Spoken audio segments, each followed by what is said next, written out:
Eduardo, en esta ocasión es muy importante para nosotros presentarlo. Eduardo Kuruchich es activista en materia de derechos humanos para personas con discapacidad y pues nos va a compartir su experiencia acerca de discapacidad visual y le estamos pidiendo entonces iniciar este momento con que nos cuente o comparta parte de la historia de vida, de cómo fue que él adquirió la discapacidad y qué ha significado para él en el contexto social, educativo, personal y familiar el vivir con discapacidad visual.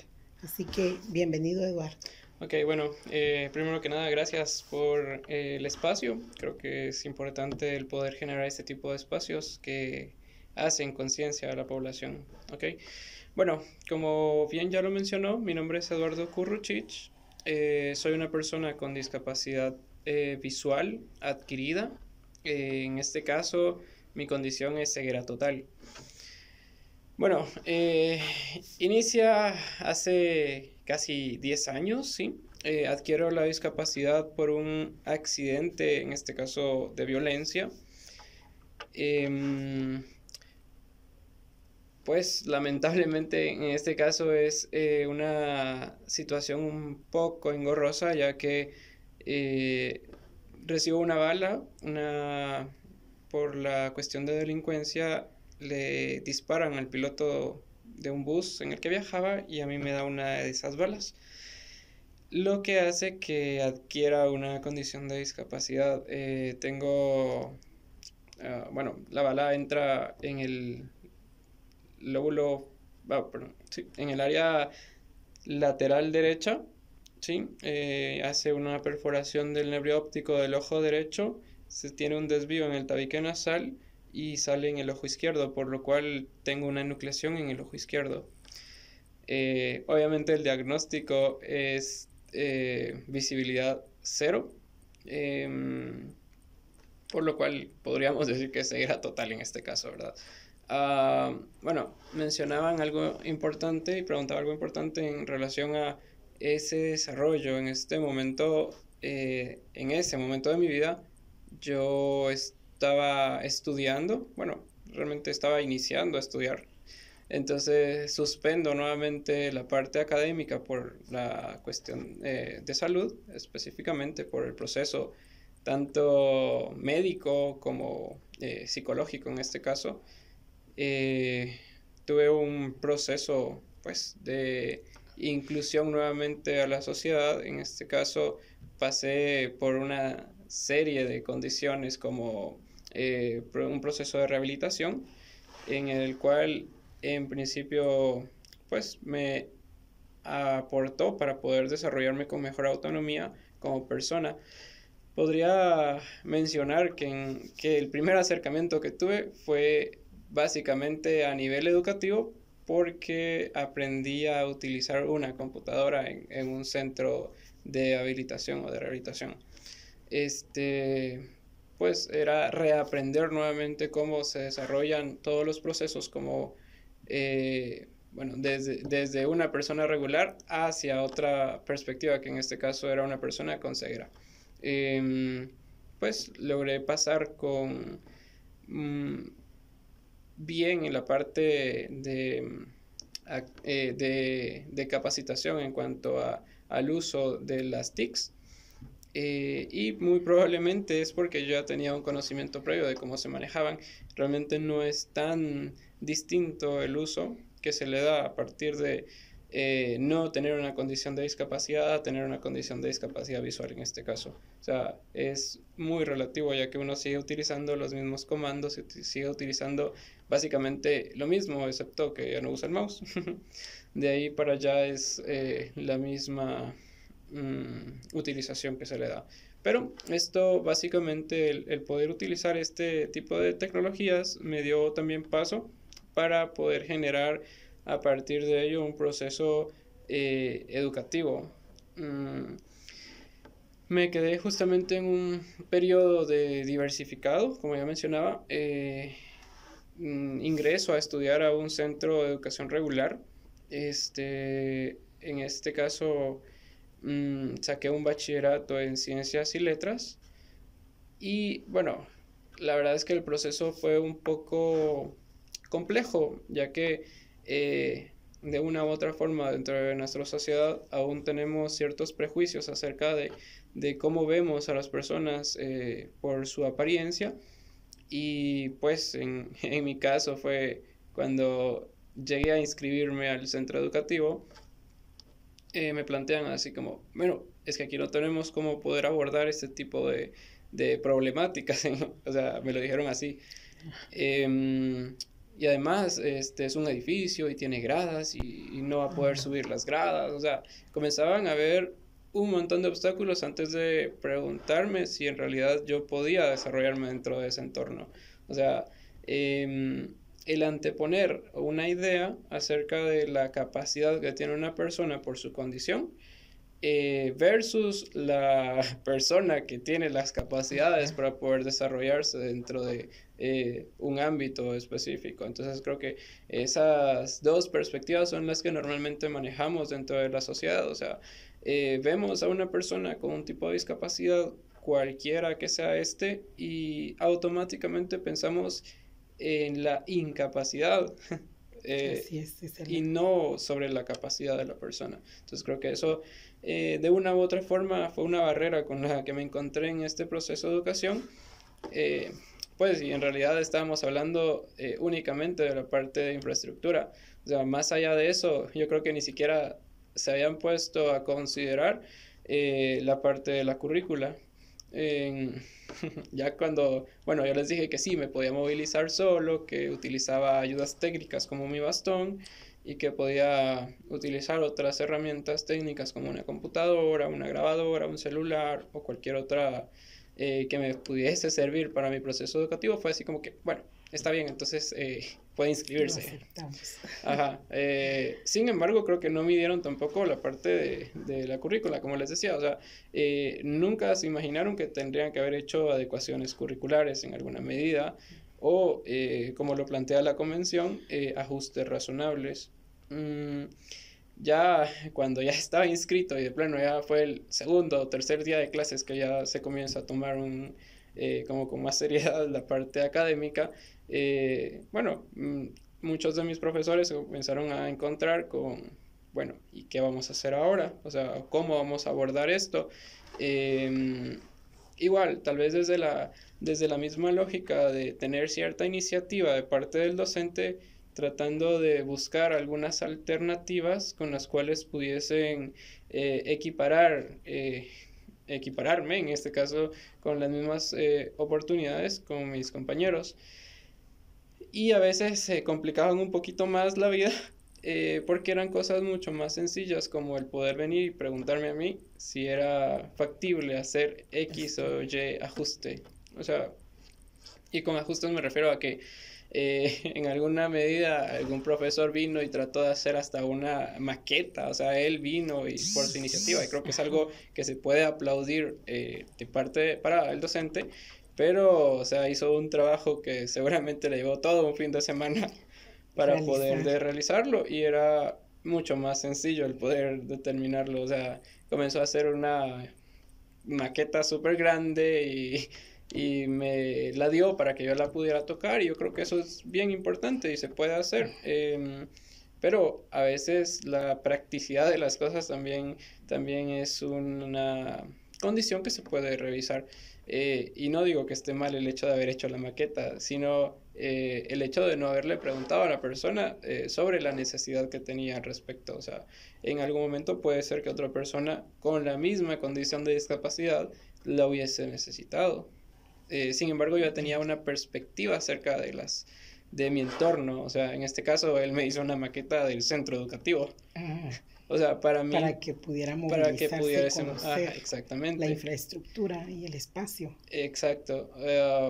Sin embargo, yo ya había hecho un recorrido acerca de la infraestructura y en mi condición, o en mi caso específicamente, no lo necesitaba. Pero como repito, o sea, en este caso a veces parte de dos cosas. O sea, creo que se tenía muy buena voluntad de parte del docente y consideró que lo necesitaba, pero nunca me preguntó si lo necesitaba. Muy probablemente si me lo hubiera preguntado, yo le hubiese dicho, bueno, mire, en vez de hacer la maqueta, vamos a hacer un recorrido, o sea, que está bien. Mucho más práctico. Exacto, pero muy probablemente también no le dije que estaba mal lo que hizo, porque nosotros como personas con discapacidad en algún momento,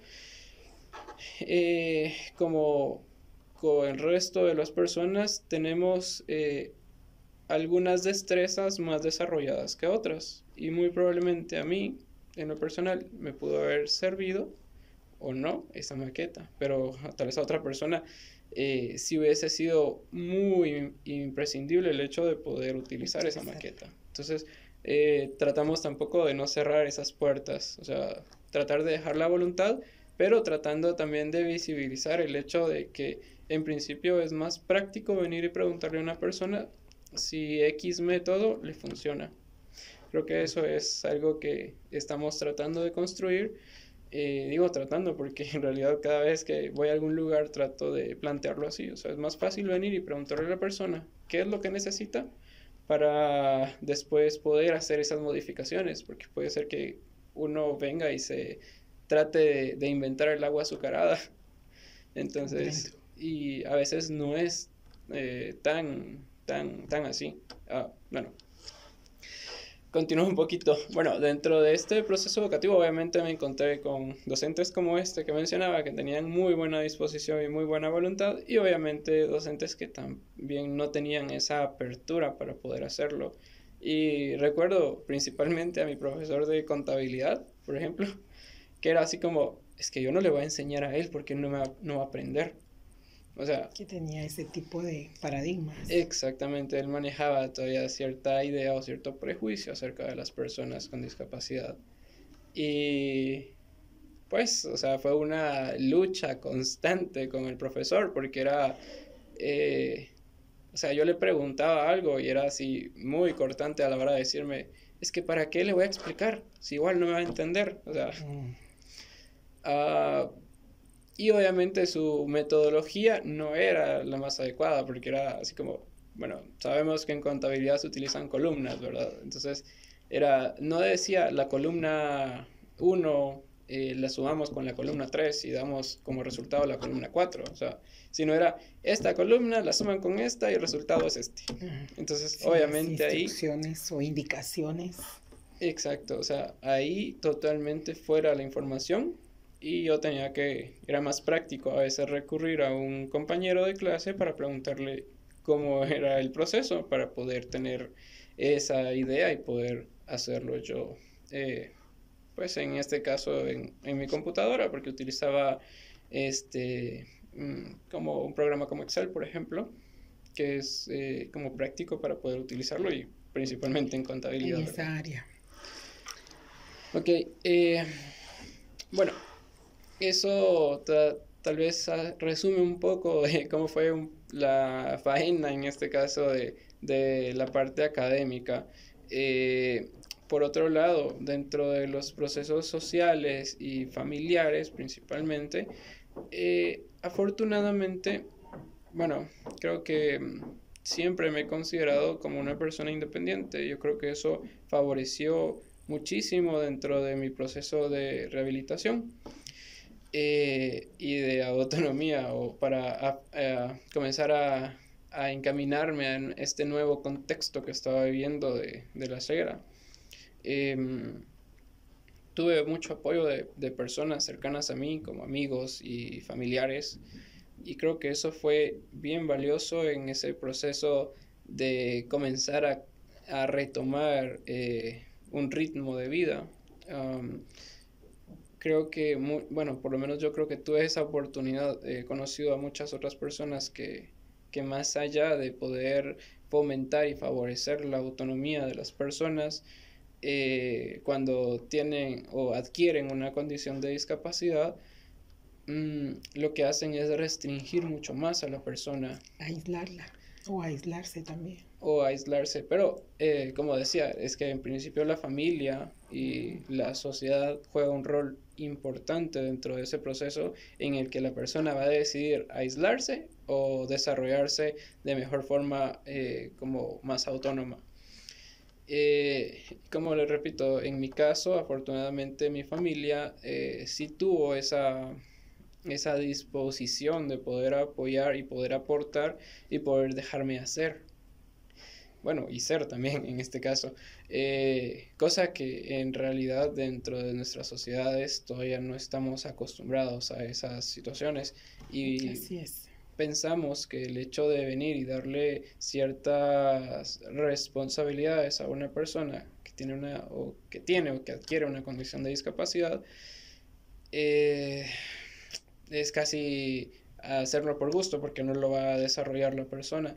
Sin embargo, en mi caso sí se dio esa oportunidad, sí tuve pues esa motivación de poder hacerlo y en realidad incluso con las mismas tareas de casa, o sea, el venir y arreglar mi cama, lavar trastes, intentar barrer, o sea, eran cosas muy básicas y que en realidad no, ya las hacía antes y no fue como el venir y decir, bueno, ahora tiene una condición de discapacidad visual, entonces ya no va a poder hacer esto, entonces mejor ya no se lo vamos a poner o ya no va a tener esa tarea en la casa.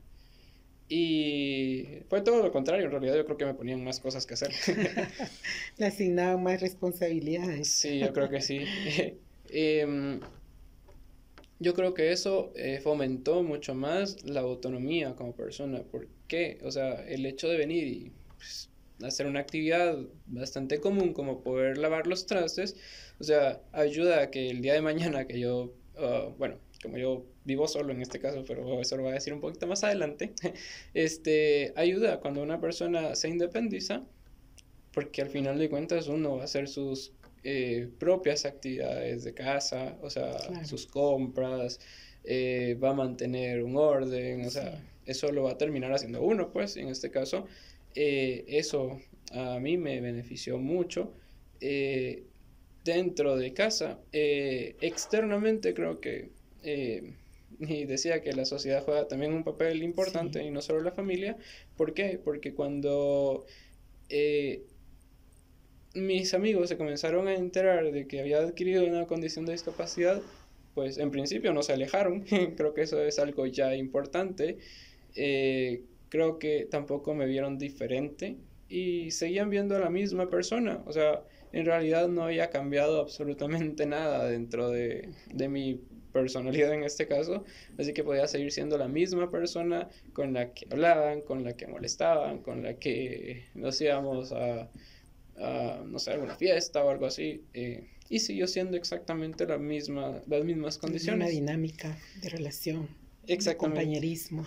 claro, y eso, como repito nuevamente, eso ayuda también un montón, porque entonces uno no viene y va a estar viéndose como una persona que ya no puede, que ya Claro. no tiene, que ya no, no sé, que ya no se siente parte, o sea, y eso contribuye un montón a poder aislarse de la sociedad, que es algo que a lo largo del tiempo la sociedad lo ha impregnado o lo ha permeado tanto que las mismas personas con discapacidad ya lo consideran como parte normal o lo han normalizado.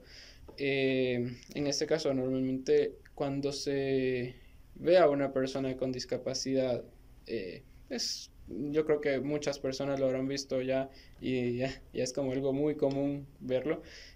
Una persona parada al frente a una calle y es automático al venir y decir, no, él va a cruzar y yo lo voy a cruzar. O sea, Sí, no es es ni una si... reacción exacto. bastante natural en nuestra sociedad. Pero eso tiene una concepción finalmente, o sea, Claro, esa sí, acción parte de... tiene una concepción y es que la persona en principio no lo puede hacer. Sí, correcto. O no lo puede hacer por sí misma, sino tenemos que venir y tener a otra persona, tiene que haber para que lo pueda ayudar.